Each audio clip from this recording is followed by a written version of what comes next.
Bismillahirrahmanirrahim. Assalamualaikum warahmatullahi wabarakatuh. Alhamdulillahirabbil alamin wa bihi nasta'in wa ala umurid dunya waddin. Wassalatu wassalamu ala asrofil anbiya wal mursalin wa ala alihi washabbihi ajmain. Amma ba'd. Yang saya hormati Ibu Siti Maryam Munjiat SSMPDI sebagai guru pengampu mata kuliah Sejarah Pendidikan Islam, dan yang saya banggakan teman-teman sekelas.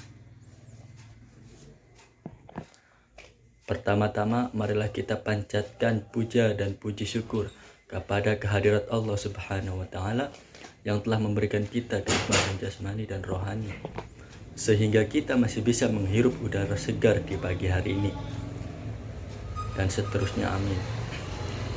Tak lupa juga salawat serta salam selalu tercucur curahkan kepada baginda kita Nabi Muhammad SAW yang telah menuntun kita dari zaman makan kurma hingga kini zaman makan pizza. Baik, saya di sini sebagai moderator kelompok 5 Sejarah Pendidikan Islam yang bertemakan kemajuan pendidikan Islam pada masa Turki Utsmani, terutama kemajuan dalam bidang kemiliteran. Di sini saya ditemani oleh dua rekan saya, yaitu Saudari Elsa Sustania dan Anissa Nirmala Soraya. Baik, langsung saja untuk materi pertama yang akan dibawakan oleh Saudari Elsa Sustania. Kepadanya saya persilahkan. Turki Utsmani adalah kerajaan yang pertama kali berdiri dan juga terbesar sekaligus menjadi kerajaan yang paling berkembang dan bertahan dibanding dua kerajaan lainnya. Wilayah kekuasaannya meliputi Asia Kecil, yaitu Eropa Timur sampai ke Benteng Wina, Afrika Utara termasuk Sudan dan Somali, Jazirah Arab, negeri Syam termasuk Armenia dan Azerbaijan. Pendiri kerajaan ini adalah bangsa Turki dari kabilah Oghuz yang mendiami daerah Mongol dan daerah utara Cina dalam kurun waktu kira-kira 3 abad. Mereka pindah ke Turkistan, kemudian Persia dan Irak. Di bawah pimpinan Ertugrul, mereka mengabdikan diri kepada penguasa setempat dari dinasti Saljuk yang bernama Sultan Alauddin II, dengan kondisi wilayah ketika itu sedang berperang melawan kerajaan Bizantium hingga berhasil menduduki benteng-benteng Bizantium yang berdekatan dengan Buesa. Sebagai balas jasa dari keberhasilan tersebut, Sultan memberikan sebidang tanah di Asia Kecil yang eksistensi kerajaan Turki Utsmani ini semakin kuat ketika Sultan Alauddin mati terbunuh pada saat terjadi penyerangan oleh bangsa Mongol, yang kemudian kerajaan Saljuk terpecah dalam beberapa kerajaan kecil, dan di waktu itu pula lah Utsman menyatakan kemerdekaan serta berkuasa penuh atas daerah yang didudukinya. Beliau mengumumkan dirinya sebagai Panjsha al-Utsman atau Raja Besar Keluarga Utsman pada tahun 699 Hijriah atau 1300 Masehi. Selanjutnya pada tahun 1317 Masehi, wilayah diperluas ke daerah perbatasan Bizantium dengan menaklukkan kota Buesa Turki yang kemudian dijadikan ibu kota kerajaan Turki Utsmani. Secara garis besar, kerajaan ini berdiri kurang lebih 6 abad lamanya, dari 1299 sampai 1923 Masehi dengan 36 orang sultan sebagai pemimpinnya. Mereka dianggap sebagai pelanjut kerajaan-kerajaan besar sebelumnya dengan kekuatan militer, angkatan laut, dan udara. Faktor utama keberhasilan tersebut adalah tabiat alami bangsa Turki itu sendiri yang bersifat militer pewarisan dari nenek moyang mereka di Asia Tengah.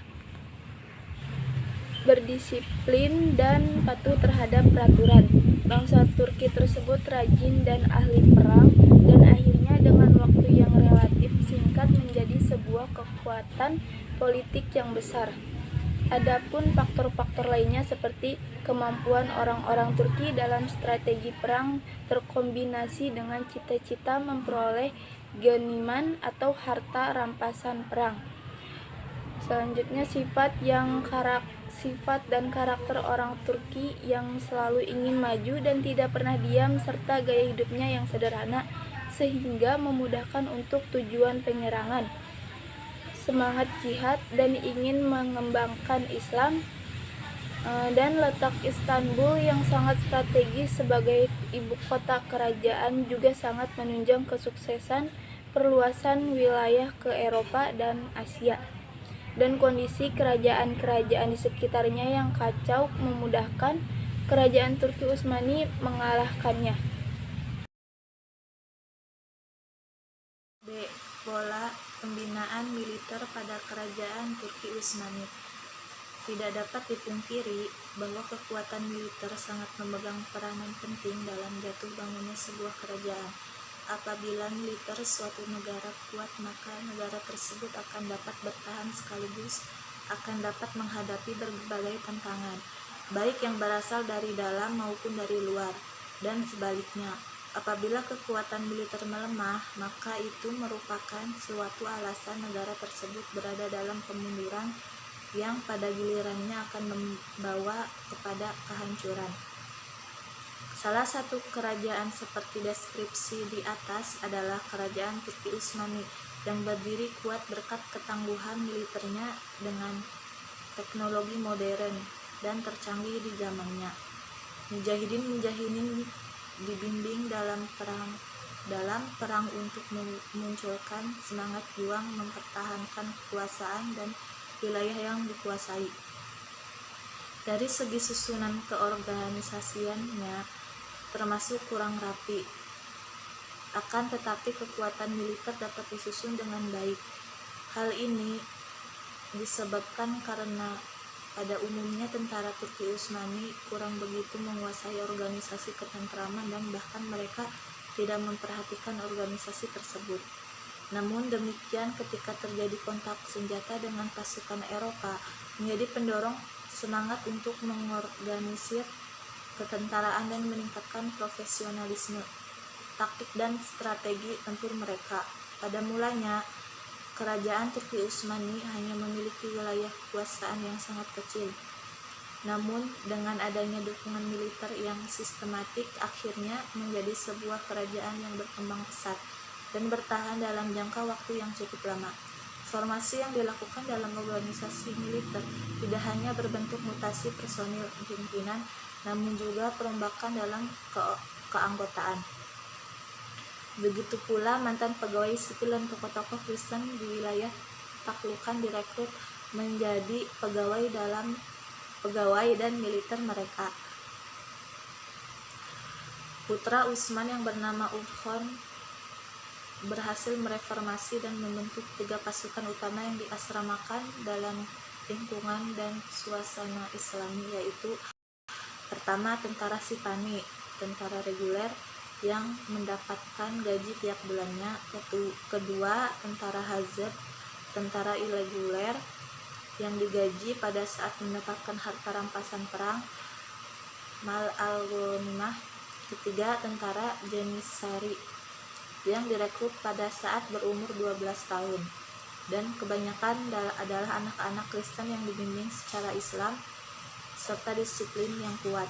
Adapun alasan para penguasa Turki ini cenderung mengambil orang-orang Kristen karena telah berpengalaman dan terbiasa dengan organisasi semacam ini.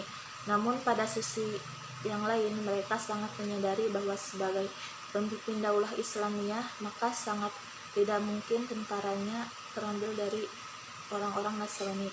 Sehubungan dengan hal itu, akhirnya mereka menempuh cara lain, yakni dengan merekrut anak-anaknya saja untuk dibina dalam bidang kemiliteran sejak kecil, yang selanjutnya diarahkan dan dibimbing agar masuk Islam. Baik, terima kasih untuk pemaparan materinya. Untuk selanjutnya yaitu kesimpulan. Kesimpulan dari materi ini yaitu kerajaan Turki Utsmani sukses menciptakan pasukan militer yang tangguh di darat, kuat di laut, dan hebat di udara. ditopang oleh sistem teknologi modern dan tercanggih di zamannya, sehingga menjadi sarana perang yang mumpuni serta memberikan motivasi yang maksimal dalam melakukan ekspansi ke berbagai wilayah, baik ke barat maupun timur. Keberhasilan ini diawali dari perombakan organisasi militer sekaligus mendasarkan negara pada sistem dan prinsip militer. Di darat dengan pasukan Taujiyah dan Janissary sebagai ujung tombak pertempuran yang dilengkapi dengan berbagai jenis senjata hingga yang modern dan canggih. Lautan ditetapkan sebagai pusat industri dan gudang persenjataan maritim beserta pembuatan kapal-kapal besar yang dipersiapkan secara baik demi kelancaran penaklukan, didukung pula oleh ketangguhan angkatan udara yang berhasil menciptakan pesawat bersayap dan roket peluncur terbang, sehingga semakin menambah kekuatan dan kedijayaan kerajaan Turki Utsmani pada waktu itu.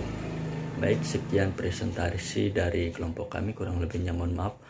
Wassalamualaikum warahmatullahi wabarakatuh.